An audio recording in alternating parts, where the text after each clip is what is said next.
네, 여러분 사랑합니다. 축복합니다. 반갑습니다. 우리가 하나님 우리를 강건한 삶의 날마다 느끼기 원합니다. 그냥 한 주간 맹숭맹숭한 것이 아니라 정말 하나님이 나를 사랑했던 것들을 우리가 느껴야 됩니다.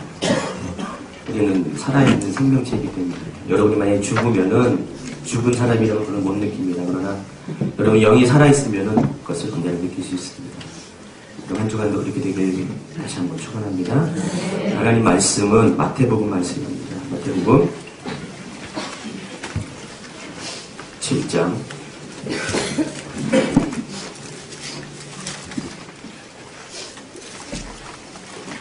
마태복음 7장 1절부터 12절까지 말씀입니다.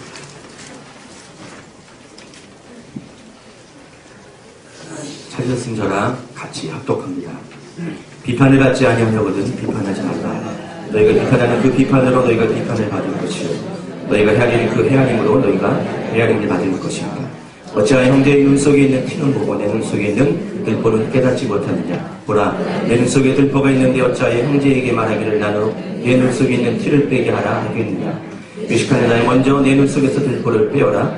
구해야 발표보고 형제의 눈 속에서 티를 빼리라. 버릇은 것을 그에게 주지 말며 너희 진주를 돼지 앞에 던지지 말라. 그들이 그것을 발로 밟고 돌이켜 너희를 찢어 상하게 할까 염려하라. 구하라 그리하면 너희에게 주실 것이요 찾으라 그리하면 찾아낼 것이요 문을 두드리라 그리하면 너희에게 열릴 것이니 구하는 이마다 받을 것이요 찾는 이가 찾아낼 것이요 두드리는 이에게 열릴 것입니다. 너희 중에 누가 아들이 떡을 달라 하는데 돌을 주며 생선을 달라 하는데 뱀을 줄 사람이 있겠느냐.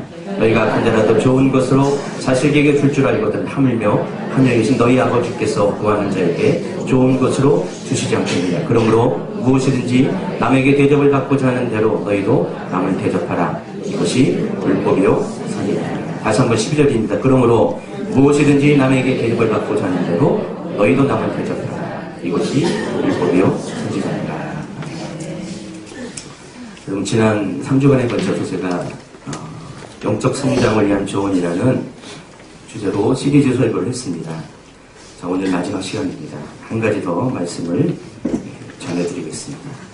오늘 말씀을 전하기 전에 지난 3주간의 그 말씀을 다시 한번 간략하게 정리해드리겠습니다.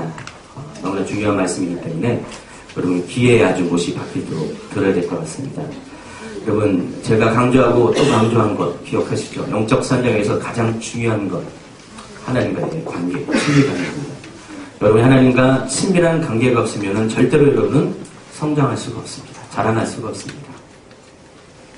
그래서 하나님과의 친밀감은 영적 성장에 있어서 열쇠와 같은 것입니다. 전부입니다.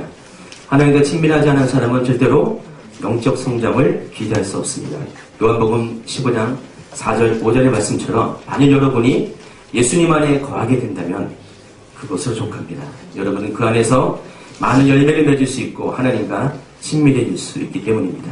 그래서 하나님 안에 거하는 두 가지 방법에 대해서 제가 말씀드렸습니다. 첫째는 하나님 임재하시는 영적인 예배를 드릴 것을 권면했고, 둘째는 하나님의 말씀, 계명 안에 거할 것을 권면해드렸습니다. 그리고 세 번째, 종은으로서 하나님의 관점으로 여러분의 관점을 바꿀 것을 말씀드렸습니다.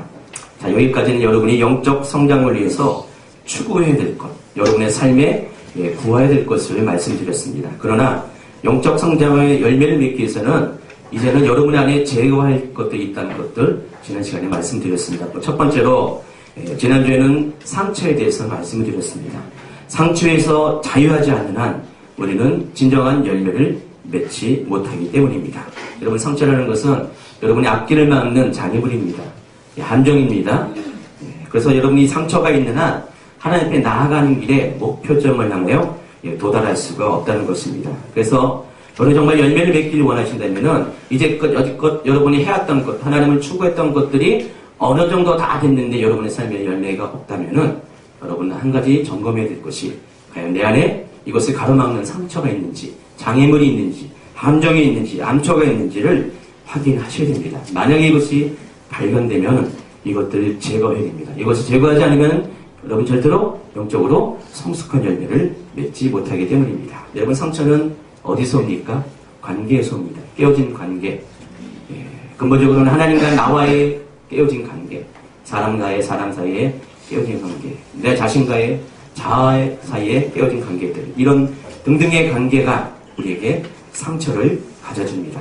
상처는 우리에게 거절감을 가져다주고, 또 이 거절감은 많은 사람들에게 불신하는 마음을 가져줍니다. 그래서 진심을 왜곡시킵니다. 그리고 상처받은 사람의 특징 중에 하나가 지나친 예민감이라고 했습니다. 왜냐하면 이 상처가 아물지 않았기 때문에 누군가 이것을 건들면은 내 상처가 또다시 아플까봐 지나치게 예민한 반응을 한다고 말씀드렸습니다. 그래서 이 상처받은 사람들의 특징이 뭡니까? 말에 있어서 부정적인 말, 비난의 말, 정죄하는 말, 남을 깎아내리는 말, 남을 불신하는 말들을 입에서 쏟아내고 행동으로 옮긴다는 것입니다. 그렇기 때문에 우리가 상처는 반드시 치유받아야 됩니다. 어쩌면 이 상처 때문에 우리가 하나님 나라에 갈 수 없는 상황이 될 수도 있기 때문입니다. 그래서 우리가 이 상처를 치유받기 위해서는 먼저 죄로 인한 상처를 치유받아야 됩니다. 여러분의 상처는요, 죄로부터 오는 것이 많이 있습니다. 여러분 안에 있는 죄가 상처를 만듭니다. 그래서 여러분이 죄와 관련돼서 여러분 속에 있는 하나님과의 관계를 한번 점검하고 이것들을 정리할 필요가 있다고 말씀을 드렸습니다. 그리고 또 우리 안에 있는 내적인 그 상처도 치유해야 됩니다. 우리 속에 있는 그때 그 장소 그 상황으로 돌아와서 내가 아팠던 것들을 다시금 원점으로 돌이켜서 다시 출발을 해야 되는 그런 필요성이 있다고 말씀드렸습니다. 그리고 세 번째로 하나님의 긍휼을 구하고 하나님의 용서를 끊어내는 작업을 해야 한다고 말씀드렸습니다. 이렇듯 상처를 치유받으면 여러분 그때부터 급속하게 영적인 성장을 이루게 됩니다. 많은 삶의 열매들이 나타나게 된다는 것입니다. 그래서 마태복음 13장의 씨 뿌리는 자의 비유를 통해서 우리 속에 있는 옳지 못한 밭, 우리의 성장을 막아서는 밭, 열매를 맺지 못하게 하는 세 가지의 밭을 여러분이 정리할 것을 말씀드렸습니다. 길가밭, 또 돌짝밭, 가시떨기밭. 길가밭은 우리 마음속에 있는 단단한 것들, 견고한지를 말하는 것이고, 돌짝밭은 우리 안에 있는 상처를 말하고, 또 가시떨기밭은 우리 안에 있는 두 마음을 가리킨다고 말씀드렸습니다. 그래서 우리가 이것에서 자유할 때, 좋은 땅이 될 때 100배, 60배, 30배의 좋은 열매들을, 많은 열매들을 맺을 수 있다고 말씀드렸습니다. 이게 지난주까지 말씀입니다. 오늘은 지난주에 이어서 바로 여러분이 안에 제거해야 할 두 번째 주제를 다룹니다. 비판하지 마십시오. 왜 비판하지 말아야 됩니까? 뭐 때문에? 그 정답이 1절과 2절에 나왔습니다. 한번 읽어보겠습니다. 비판을 받지 아니하거든 비판하지 말라. 너희가 비판하는 그 비판으로 너희가 비판을 받을 것이요 너희가 헤아리는 그 헤아림으로 너희가 헤아림을 받을 것입니다. 비판을 하지 말아야 할 이유는 분명합니다. 비판을 받지 않기 위해서. 다시 말해서 여러분이 비판하면은 그 비판으로 인해서 여러분도 비판을 받을 것이고 여러분이 그 헤아리는 그 헤아림으로 인해서 여러분도 헤아림을 받을 것이기 때문입니다. 예수님께서는 이 말씀을 통해서 아주 정확하게 우리에게 지적했어요. 비판이라는 명제에 대해서 분명히 지적하셨고 또 비판의 그 순항에 대해서 지적했습니다. 그러니까 비판하는 그 목적대로 우리가 비판을 받고요. 비판하는 만큼 우리도 비판을 받는다는 것입니다. 여러분 호주의 원주민들이 사냥을 할 때 사용하는 사냥 도구가 있습니다. 부메랑입니다. 부메랑은 기역자로 나무로 만든 그런 사냥 도구입니다. 자, 이것을 돌리면은 던져버리면은 회전합니다. 회전하면서 그 목표물을 맞춥니다. 만약에 목표를 맞추지 못하면 어떻게 됩니까? 이것이 다시 돌아오는 원리를 갖고 있습니다. 자, 비판은요 영적인 의미에서 부메랑과 같습니다.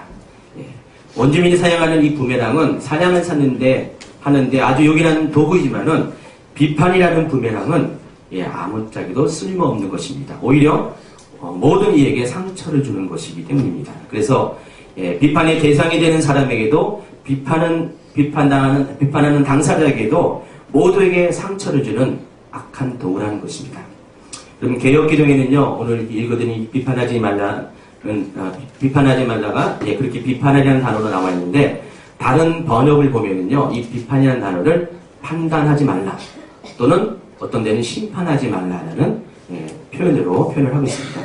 비판보다는 판단, 이 심판이 더 부정적이고 악한 의미라는 것입니다. 만일 여러분이 누군가를 비판하게 된다면 그것은 곧 판단하게 된다면은 그 판단으로 말미암아 여러분 사람들을 심판하는 것입니다. 정죄하는 것입니다. 그로 인해서 심판받은 사람, 정죄받은 사람은 상처를 입게 되기 때문입니다. 예, 말씀드린 바와 같이 상처는 돌과 같은 것이라고 예, 말씀드렸습니다. 우리 사람이 돌을 맞으면 어떻게 됩니까? 예, 편합니까? 예, 즐겁습니까? 예, 돌을 맞는 것은요, 굉장히 그것은 아픔입니다. 수치입니다. 예, 옛날에 이스라엘 사람들은요, 돌을 맞는 것은 이유가 있어요. 죄를 지은 사람, 정죄를 받을 때 돌을 맞습니다.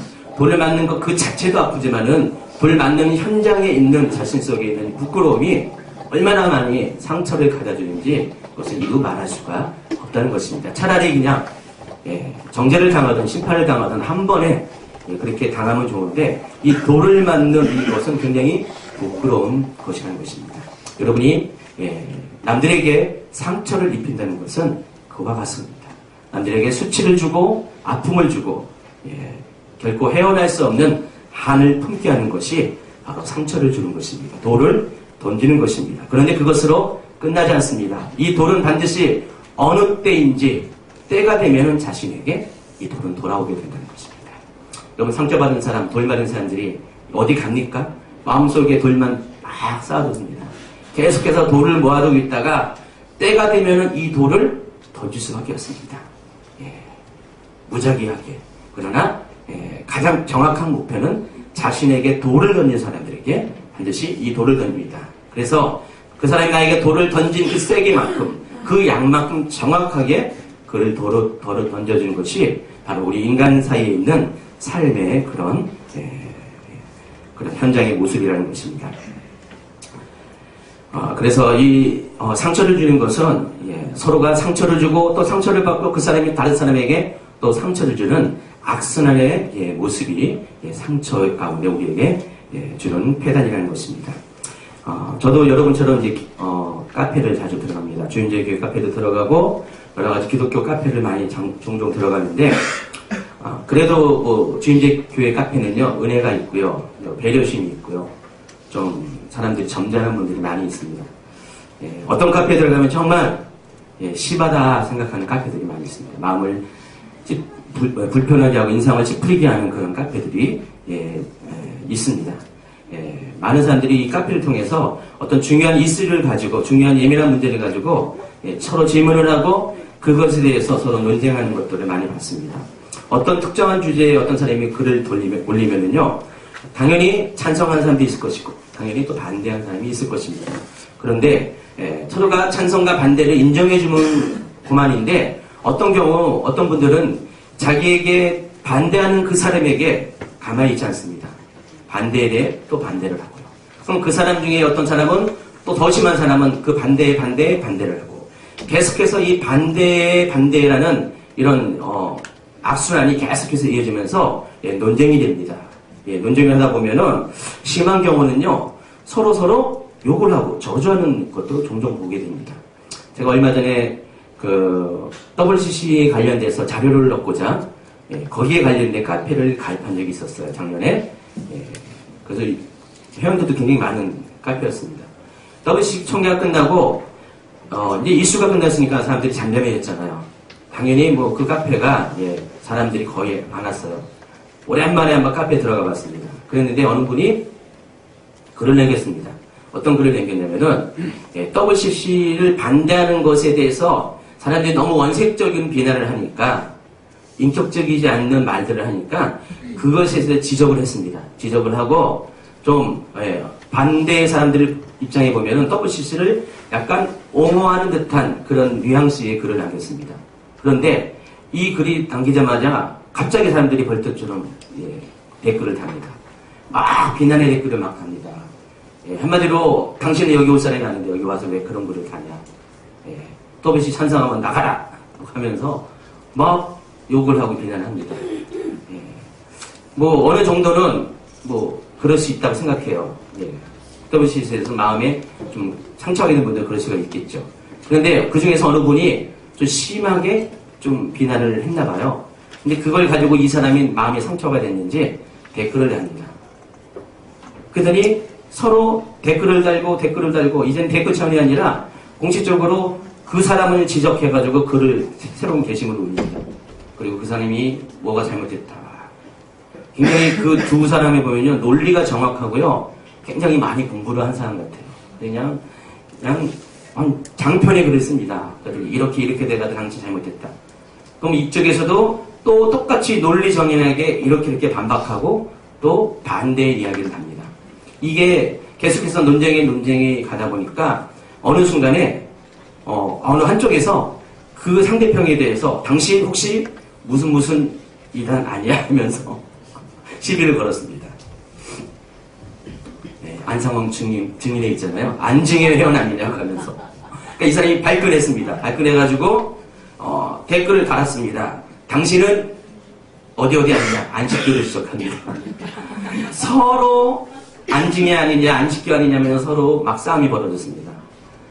일주일 동안 이분들이 그 카페를 장악했어요. 딴 분들은 글을 쓸 틈이 없어요. 일주일 동안은 계속 싸웠어요. 저도 맨 처음에 이거 보다가 좀 신기했어요. 신기해서 보다가 계속 보니까 짜증나더라고요. 아니 왜 이 사람들이 이래? 하면서 그 중에 한 분은 목사님이었어요. 연세가 드신 목사님이었어요. 그래도 그분은 그래도 비슷하죠. 비슷한데 어느 정도 좀 이렇게 겸손한 좀 이렇게 자극적인 말을 안 하려고 하지만은 상대편이 계속 그러니까 이분도 어느 순간에 말을 막 하게 되더라고요. 한참 일주일 동안 싸우더니 주변에서 막 그랬어요. 제발 이 카페 관리하는 사람 누구냐고, 이거 조치 취하지 않냐고 막 그렇게 했는데 아마 이 관리하는 분도 아마 신경을 안 쓴다. 그 기간 동안에 어느 시간 딱 지나니까 한쪽에서 갑자기 고소하겠다고, 고발하겠다고. 가지고 이런 제목을 딱 들어가지고 당신이 이 고발을 하면은 반드시 이것에 걸려 들어간다고. 또 이쪽에서도 똑같이 고발하겠다고 서로 맞불을 넣었습니다. 거기까지 보고 나와버렸습니다. 그리고 한동안 가지 않았습니다. 그런 다음에 다시 오랜만에 들어갔더니 글이 싹 없어졌더라고요. 두 분이 다 탈퇴했는지 없어졌어요. 그리고 그냥 평온한 그런 모습으로 남아 있습니다. 자, 이 논쟁들을 보면서 야고보 사도의 말씀이 생각났습니다. 야고보서 3장 6절, 7절, 8절에 이렇게 말씀하셨습니다. 혀는 곧 불이요 불의의 세계라. 혀는 우리 지체 중에서 온몸을 더럽히고 삶의 수레바퀴를 불사르나니 그 사르는 것이 지옥불에서 나느니라.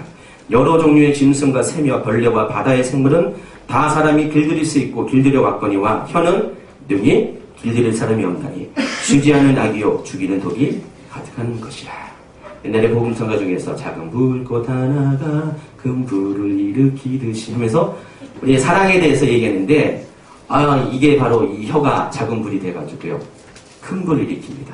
처음에는 작은 한마디였어요. 그러나 이것이 길들여지지 않은 상태에서 계속해서 쏟아지는 비방의 말을 할 때 큰 불이 돼가지고요. 여기 말 그대로 그래요. 온몸을 더럽히고 삶의 수레바퀴를 불사른다고 했습니다.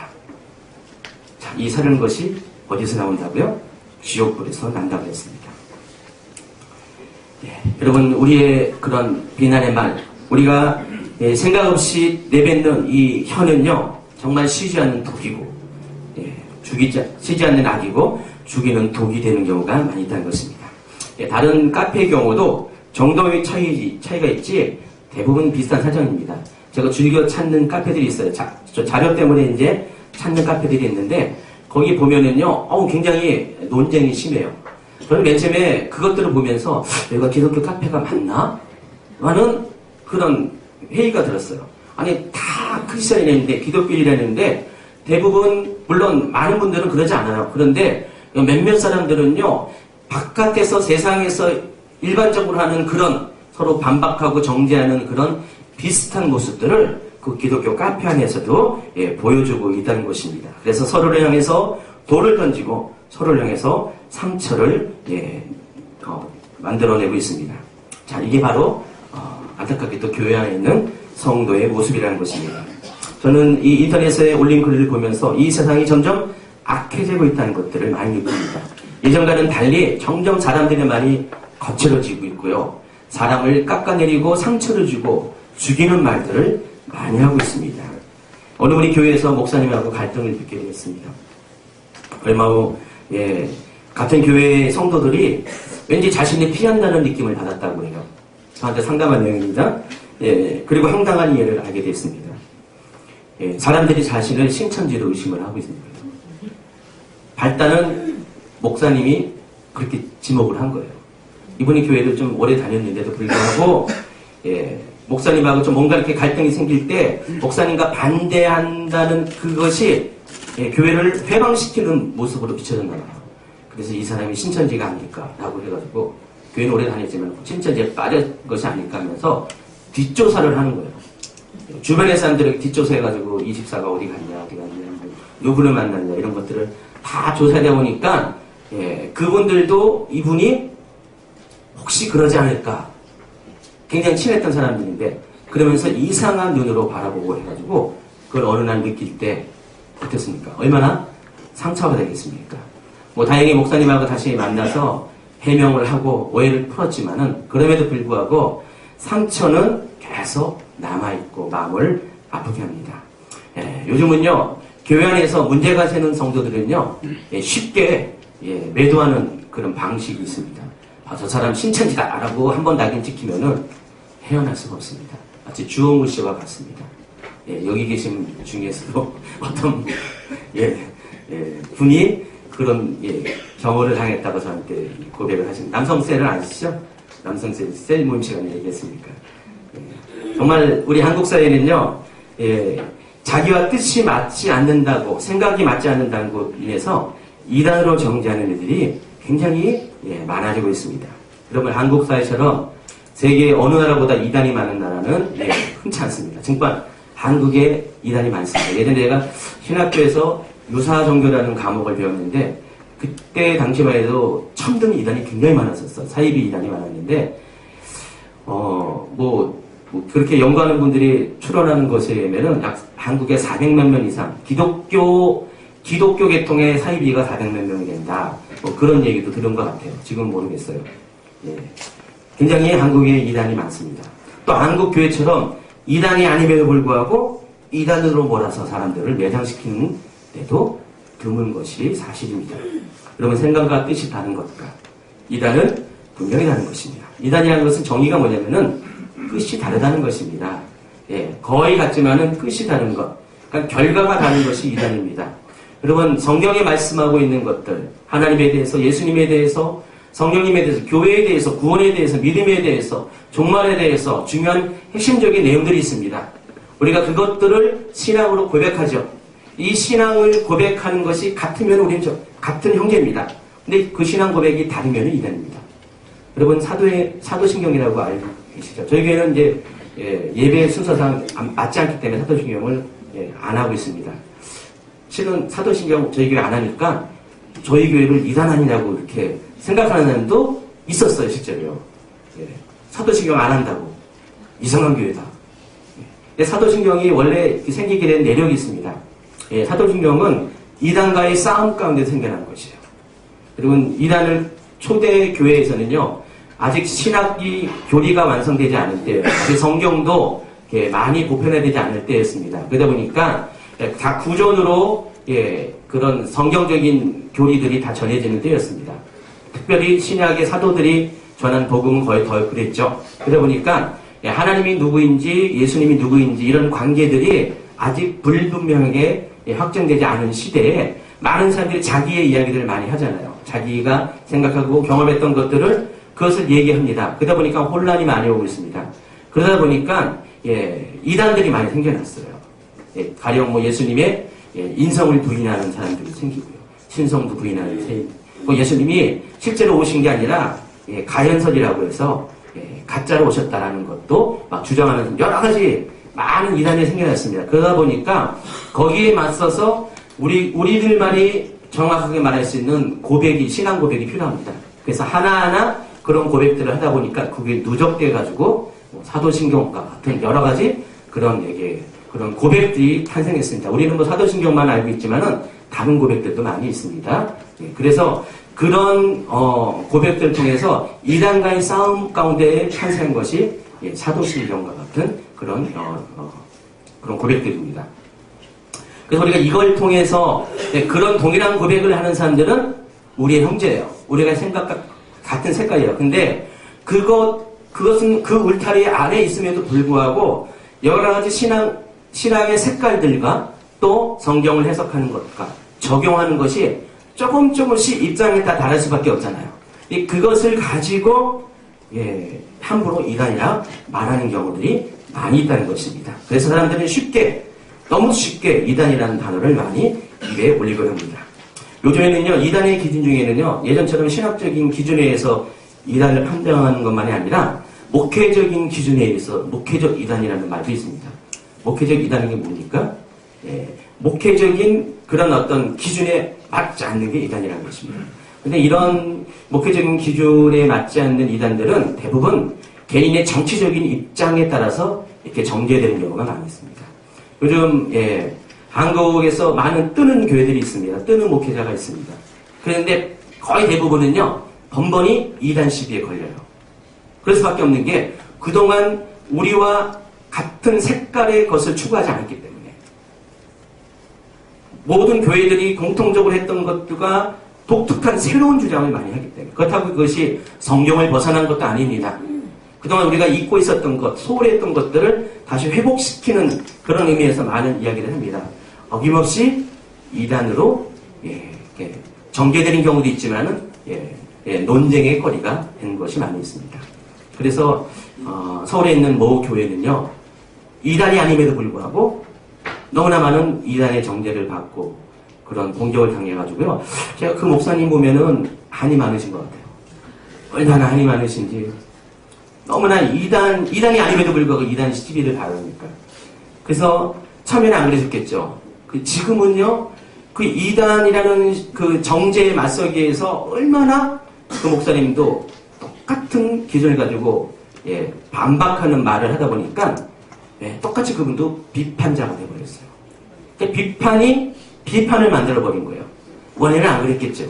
아마 그 상처 속에, 그 마음속에 상처가 얼마나 심한지. 그분이 설교 중에 얘기 들었어요. 자기한테 이단이라고 말하는 거는 참아냈는데, 그것 때문에 본인 교회 성도들이 아파하는 것들은 도저히 못 참겠다는 거죠. 그래서 성도 중에 결혼을 약속한 사람이 있는데, 결혼식도 다 돼 있는데 그 교회 다닌다고 해서 이단 교회 다닌다고 해서 파혼을 당했대요. 너무나 기가 막히죠. 울보를 통하면서 말을 합니다. 얼마나 상처가 됩니까? 이런 식의 이단 논쟁들, 이단 정죄들이 너무나 많이 있다는 것입니다. 이것이 목회자의 세계 가운데만 일어나는 것이 아니라 평신도 중에서도요, 쉽게 이단을 언급합니다. 그래서 여러분들 중에서도 쉽게 말하는 분이 있잖아요. 혹시 여기 이 교회 이단 아니야? 하면서 그래서 인터넷에 너무나 가볍게 아주 그냥 글을 올립니다. 그러면요, 인터넷은 정말 사르는 불과 같아요. 작은 불이지만은 큰 불을 일으킵니다. 곧바로 인터넷에 그것이 확대 재생산돼가지고요, 어느 목회자는 이단이다, 어느 목회자는 어느 교회는 이단 교회다라고 쉽게 그 흔적들이 남게 돼요. 그럼 당하는 사람은요, 너무나 아파, 힘듭니다. 근데 이게 너무나 쉽게 한다는 것이죠. 이단이라는 것은요, 저는 함부로 말하지 못합니다. 제게 어느 분들이 막 이분이 이단이냐, 이 교회가 이단이라고 막 물어볼 때가 많이 있어요. 저는 대답을 보류합니다. 왜냐면 제가 정확하게 연구하고 알고 확신하지 않는 경우 외에는 남들이 뭐라고 한다고 저도 동의하지 않습니다. 왜냐면은 남들의 말 속에는 너무나 많은 편견이 있고 잘못된 지식, 오해 때문에 그렇게 쉽게 말하는 것 때문에 그렇게 전해진 것들이 너무나 많이 있기 때문입니다. 저도 확실한 이단은 이단이라고 하죠. 그러나 애매한 것에 대해서는 절대 말하지 않습니다. 그것이 얼마나 사람들에게 상처를 주고 당사자들에게는 회복할 수 없는 아픔을 주는 것을 너무나 잘 알기 때문에 그 말을 하지 않습니다. 자, 이러한 것들이 오늘날 교회 안에 일어나는 모습이라는 것입니다. 자, 그리고 이 모든 것들을 함축하는 단어가 비판이라는 단어라는 것입니다. 더 정확하게 말한다면 판단이고 정죄이고 심판입니다. 지금 한국교회는 바로 비판의 영에 의해서 장악되고 있습니다. 그래서 그리스도의 사랑의 법이 무력화되고 있습니다. 여러분, 예수님이 우리에게 허락하시고 예수님이 우리에게 가르쳐 주신 것은 사랑이라는 그리스도의 법이에요. 그런데 이것이 점점 무력화되고 힘을 잃어가고 있습니다. 왜 그러냐? 바로 비판이 우리 사회에 끊임없이 거세게 들어오기 때문이라는 것입니다. 여러분, 대부분 동의할 것입니다. 과연 한국교회가 성숙한 것인가 대 질문한다면 여러분, 그렇지 않다고 대답할 것입니다. 왜 그러십니까? 한국교회가 성숙하지 않은 이유는 다른 것이 아니라 이와 같이 너무나 쉽게도 형제를 비방하고 아파하게 하고 상처 주는 일들이 너무나 많이 일어나기 때문입니다. 그래서 예전에는요, 훌륭한 목회자가 많았었어요. 가고 싶은 좋은 교회들이 많았습니다. 근데 워낙에 이 비판의 영예에서 들썩여 놓고 흠집을 내다 보니까 믿을 분이 없어요, 요즘은. 갈만한 교회가 별로 드뭅니다. 다 이미 흠집 난 그 상태에서 어디 의탁할 데가 없다는 것입니다. 모든 교회의 현실이라는 것입니다. 자, 이 모든 것의 원인은 의외로 쉽습니다. 찾는 것이 쉽습니다. 바로 한국교회의 비판의 영이 들어올 때부터 이런 일이 생겼다는 것입니다. 마귀는요, 너무나 잘 알고 있어요. 마귀는 이 교회를 무너뜨리는 것, 이 마지막 때 참된 종들을 활동을, 사역을 막아서는 방법을 너무나 잘 알고 있습니다. 한마디로 비판의 말을 던지기만 하면 그것이 작은 불이 되어서 큰 불이 일어나가지고 모든 것을 사른다는 것을 너무나 잘 알고 있기 때문에 사람들 안에 비판의 영을 막 집어넣는다는 것입니다. 그래서 수근수근하게 합니다. 중성모략하게 합니다. 정확하지 않은 정보를 가지고 진실인 양 말합니다. 비방하게 하고 정죄하게 합니다. 자, 이 모든 것들은 누가 하는 것입니까? 마귀가 하는 것이에요. 마귀가 사람들의 뒤에서 이것을 조종하고 있습니다. 그런데 교회는 깨어있지 못하기 때문에 이것에 휘말려가지고 너무나 많은 경우에 이 마귀의 일을 하고 있다는 것입니다. 당연히 여러분, 마귀의 일을 하는 사람들은 하나님과 친밀할 수가 없습니다. 비판하는 사람들은 하나님과 친밀할 수가 없다는 것입니다. 만일 여러분이 한 입을 가지고 한쪽에서는 비판을 하고 한쪽에서 하나님을 찬양하게 된다. 이거는 말도 안 되는 것입니다. 그러나 이 말도 안 되는 것들을 우리는 하고 있어요. 오늘 지금 하나님을 거룩하게 예배합니다. 그러나 예배가 끝난 다음에 곧바로 형제를 비방하는 일들이 얼마나 많은지 여러분 한번 자신을 한번 점검하고 옆에 분들을 보면은 너무나 많은 순간에 이런 것들을 발견하게 된다는 것입니다. 야고보서 3장 아까 읽어드린 그 이후의 말씀을 한번 읽어드리겠습니다. 3장 9절입니다. 이것으로 우리가 주 아버지를 찬송하고 또 이것으로 하나님의 형상대로 지음을 받은 사람을 저주하나니 한 입으로 찬송과 저주가 나는도다. 내 형제들아 이것이 마땅하지 아니하니라. 샘이 한 구멍으로 어찌 단물과 쓴물을 내겠느냐. 내 형제들아 어찌 무화과 나무가 담담 열매를 포도나무가 무화과를 맺겠느냐. 이와 같이 짠물이 단물을 내지 못하느니라. 너희 중에 지혜와 총명 있는 자가 누구냐. 그는 선행으로 말미암아 지혜의 온유함으로 그 행함을 보여지니라. 그러나 너희 마음속에 독한 시기와 다툼이 있으면 자랑하지 말라. 진리를 거슬려 거짓말하지 말라. 이러한 지혜는 위로부터 내려온 것이 아니요 땅 위의 것이요 정욕의 것이요 귀신의 것이니 시기와 다툼이 있는 곳에는 혼란과 모든 악한 일이 있습니다. 오직 위로부터 난 지혜는 첫째 성결하고 다음에 화평하고 관용하고 양순하며 궁율과 선한 열매가 가득하고 편견과 거짓이 없나니 화평하게 하는 자들은 화평으로 심어 의의 열매를 거두느니라. 분명합니다. 우리 중에 총명한 자가 있다면요, 그 총명을 어떻게 확인합니까? 바로 세상의 지혜가 아니라 하늘의 지혜를 가지고 우리가 이 총명한 것을 드러냅니다. 세상의 지혜는 땅의 것입니다. 정의의 것입니다. 귀신의 것입니다. 시기하게 하고 다툼이 있게 하고 혼란이 있게 하고 모든 악한 일을 하게 합니다. 만일 여러분이 하나님의 지혜를 갖고 있다면 여러분의 입에서 나오는 것, 여러분의 삶에서 나오는 것은 비판이 아닙니다. 여러분의 삶에 나오는 것은 비판과 반대되는 것입니다. 성결하고 화평하고 관용하고 양순하고 공연하고 선한 열매, 편견과 거짓이 없는 그런 열매들이 여러분에게 나타난다는 것입니다. 여러분이 정말 내가 하나님의 사람인가 마귀의 자녀인가를 확인하는 것은 여러분의 입을 보면 압니다. 여러분의 생각을 보면 압니다. 여러분, 말은 곧 그 사람입니다. 그 생각은 곧 그 사람이라는 것입니다. 여러분 세계는 생각이 정말 형제에 대해서 비난하고 정죄하는 생각과 말을 하게 있다면 여러분은 죄송하지만 마귀의 자녀입니다. 여러분 크리스찬의 옷을 입고 있지만은 여러분은 마귀에게 속한 사람입니다. 정말 하나님의 사람은 하나님의 자녀는 비판하지 않습니다. 정죄하지 않습니다. 때로는 약해서 어쩔 수 없이 그렇게 그런 유혹에 빠질 수도 있지만 근본적으로 하나님의 자녀, 하나님을 아는 사람은 절대로 형제를 비방하지 않습니다.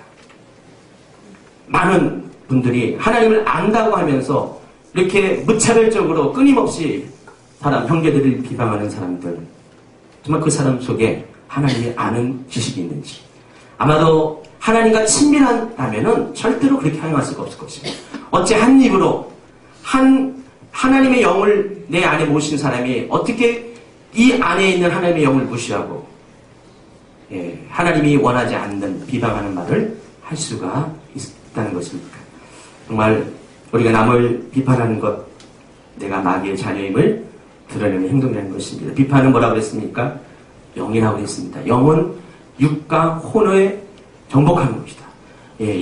육과 혼은 영에 따를 수밖에 없어요. 그러니까 비판의 영이 우리 가운데 있으면은 우리도 모르게 우리의 마음과 우리의 육신의 행동이 비판을 하게 된다는 것입니다. 그러므로 여러분 속에 비판의 영, 마귀의 영을 받아들이지 말고 마귀의 생각을 받아들이지 말고 하나님의 영으로 채워주시기 바랍니다. 하나님의 은혜 가운데 그것이 하나님과 친밀한 사람이에요. 하나님께 성장한 사람이라는 것입니다. 여러분 하나님의 뜻이 뭔지 아십니까? 하나님의 마음이 뭔지 아십니까? 그것은 국률입니다. 하나님의 마음은 하나님의 마음처럼 정말 내 몸같이 사람들을 이웃을 사랑하는 것이 하나님의 마음이라는 것입니다. 자, 오늘 이 본문을 얘기하면서 예수님은요, 비판하지 말라 하면서 7절부터는 좀 다른 이야기를 말씀하십니다. 구하라 그리하면 너에게 주실 것이요, 찾으라 그리하면 찾아낼 것이요, 오늘도 드리라 그리하면 열릴 것이니 너희가 악한 자라도 좋은 것으로 자식에게 줄 줄 알거든 하물며 하늘에 계신 아버지께 구하는 자에게 좋은 것으로 주시지 않겠느냐. 여러분 우리가 비판에 대해서 하지 말라고 여러분에게 말을 했습니다. 근데 말이 쉽지 비판을 하고 싶은 나의 입에서 간질간질 거리는데 어떻게 또 남이 나에게 비판하면은 그것에 맞대응할 수밖에 없는 분노가 속에서 끓어오르는데 어떻게 했습니까? 예수님은 분명히 우리에게 말씀하십니다. 비판을 잠재울 수 있는 특효약을 말씀드립니다. 구하라는 것입니다. 찾으라는 것입니다. 두드리라는 것입니다. 다시 말해서 기도하라는 것입니다. 여러분이 비판받을 때, 비판하고자 하는 마음이 생길 때 여러분이 선택할 것은 바로 기도라는 것입니다. 비판의 영의 공격을 받을 때 이것을 잠재울 수 있는 영적인 행동이 기도라는 것입니다. 마태복음 18장에서 예수님은 천국에서 누가 큰 자입니까? 라는 제자의 질문에 대해서 여러 가지 답을 하시면서 이런 얘기를 하십니다. 잃어버린 한 마리의 양의 비유를 말씀하시고 또 너희 중에 죄 지은 형제가 드러나거든 하면서 어떻게 할 것을 말씀하십니다. 그리고 좀 생뚱맞은 이야기를 합니다. 뭔 얘기하십니까? 기도에 관해서 말씀하십니다. 두세 사람이 내 이름으로 기도할 때 그래서 이 중보기도에서 쭉 얘기합니다. 여러분 마태복음 18장은 한 주제를 가지고 예수님이 지금 말씀을 전하고 있어요. 그 주제는 용서입니다. 용서라는 주제를 가지고 천국은 누가 들어갔냐? 용서하는 자가 들어간다. 천국은 용서하는 자가 큰 자라는 그 말씀을 하고 계십니다. 그러면서 잃어버린 양을 얘기할 때 잃어버린 양은 곧바로 형제 중에 죄 지은 자를 말하는 것입니다. 그래서 이 형제들의 죄 지은 자에 대해서 우리가 어떻게 될 것을 실질적으로 말씀하시는데 여러 가지 말씀하셨습니다. 그러나 결론적으로 예수님이 말씀하신 게 뭐냐면 바로 그를 위해서 중보하라는 것입니다. 중보하는 것이 바로 죄 지은 형제를 살리는 것, 그에 대한 바른 성경적인 태도라는 것입니다. 다시 본문으로 돌아가면은 예수님은 우리에게 비판의 상황 가운데 우리가 선택할 것이 무엇인지를 가르쳐 줍니다. 그것은 기도로 상대방을 대접하는 것입니다. 그러므로 무엇이든지 남에게 대접을 받고자 하는 대로 너희도 남을 대접하라. 이것이 율법이요 선지자라. 여러분이 비판하는 모든 것을 파괴합니다. 상처받게 합니다. 사람들의 영혼을 아프게 하는 마귀의 도구입니다. 비판은 상대방을 물러거리며 자신의 삶 역시도 망하게 하는 패망의 약점입니다. 비판은 단순한 말이 아닙니다. 영입니다. 그 영적인 것은 영적인 것으로 대적해야 됩니다. 우리가 비판 대신 중보를 택할 때 바로 마귀의 일은 실패하게 된다는 것입니다. 성숙한 사람은 어떤 사람입니까? 바로 이것을 바라보는 사람이에요. 성숙한 사람은 바로 하나님의 마음을 이해할 수 있는 사람이라는 것입니다. 여러분 하나님의 마음이 뜻이 뭡니까? 궁율입니다. 남을 불쌍히 여기는 것입니다. 우리가 성숙하지 않았다는 증거는 우리가 하나님의 이 마음을 모르기 때문에 하나님의 뜻과는 반대대로 계속해서 형제를 비방하는 것입니다. 그러니까 여러분이 비방한다는 것은 여러분이 아무리 교회를 오래 다녔고 직분이 어떻든 간에 아무리 예배 가운데서 특별한 경험을 다 한다 할지라도 이 하나님의 마음을 모르는 사람은 성숙한 사람이 아니에요. 하나님의 마음은 정말 내 몸과 같이 남을 사랑합니다. 형제에 대해서 정말 긍휼히 여기는 그런 사람이라는 것입니다. 마태복음 9장 13절에 예수님께서 이렇게 말씀하십니다. 너희는 가서 내가 긍휼을 가지고 긍휼을 원하고 제사를 원치 않으라 하는 뜻이 무엇인지 배우라 했습니다. 나는 의인을 부르러 온 것이 아니라 죄인을 부르러 왔느라 하셨습니다. 여러분 예수님이 이렇게 말씀하신 것, 예수님이 하나님께서 수많은 제사와 제물들을 받았습니다. 그러나 그것은 하나님이 원하는 것이 아닙니다. 하나님이 원하시는 것은 그보다 앞서서 긍휼을 행하기를 원하는 것입니다. 마태복음 23장 23절에서 바이순저 외식하는 서기관들과 바리새인들이여 너희가 박하와 회향과 근처의 11제는 들이되 율법에 더 중한 바 정의와 긍휼과 믿음은 버려두라. 그러나 이것도 행하고 저것도 버리지 말아야 할지니라. 예수님께서 율법을 지킬 것을 강조하셨습니다. 이것도 행할 것입니다. 그러나 더 중요한 것은 그보다 더 중요한 정의와 긍휼과 믿음을 행하는 것입니다. 여러분 긍휼은 제사보다 앞서는 것입니다. 남을 불쌍히 여기는 마음은 하나님이 원하는 가장 근본적인 것이고 전부라는 것입니다. 하나님은 이 긍휼 때문에 예수님을 이 땅에 보내주셨어요. 십자가를 지게 하셨습니다. 그래서 이 십자가는 하나님의 긍휼의 폭이에요. 우리를 사랑하시는 긍휼의 폭이 십자가라는 것입니다. 남을 불쌍히 여겨 비판하지 않는 것은 하나님이 가장 원하시는 하나님과 뜻과 마음이라는 것입니다. 그래서 여러분이 하나님 앞에 성숙한 사람이라는 것은 바로 그것으로 증명이 되는 것이에요. 정말 내 입과 내 마음과 행동이 형제에 대해서 비판할 상황이 대인데도 불구하고 비판하지 않고 반박하지 않고 끝까지 품어주고 용서하는 것, 그것이 뭐로 나타난다고요? 기도로 나타나는 것입니다. 여러분이 정말 그런 상황이 올 때 여러분이 성숙함을 보여주시기 바랍니다. 여러분 정말 힘들게 하고 여러분을 어렵게 하고 여러분을 공격하는 그 사람들에 대해서 먼데 있는 것도 아니고 가족 중에도 있잖아요. 남편도 있을 것이고 자녀도 있을 것이고 그럴 때마다 여러분 맞대응하지 마시고요. 기도하세요. 중보하세요. 바로 그것이 주님의 뜻이기 때문에 그렇습니다. 야고보서 2장 13절 말씀 또 읽어드리겠습니다. 거의 다 끝났습니다. 공의를 행하지 아니하는 자에게는 공의라는 심판이 있으리라. 공의는 심판을 이기고 자랑하느니라. 예수님은 또 이렇게 말씀하십니다. 마태복음 5장 7절입니다. 공의를 여긴 자는 복이 있나니 그들이 공의를 여김을 받을 것이요. 여러분이 공의를 해야 될 것, 선택할 이유가 분명합니다.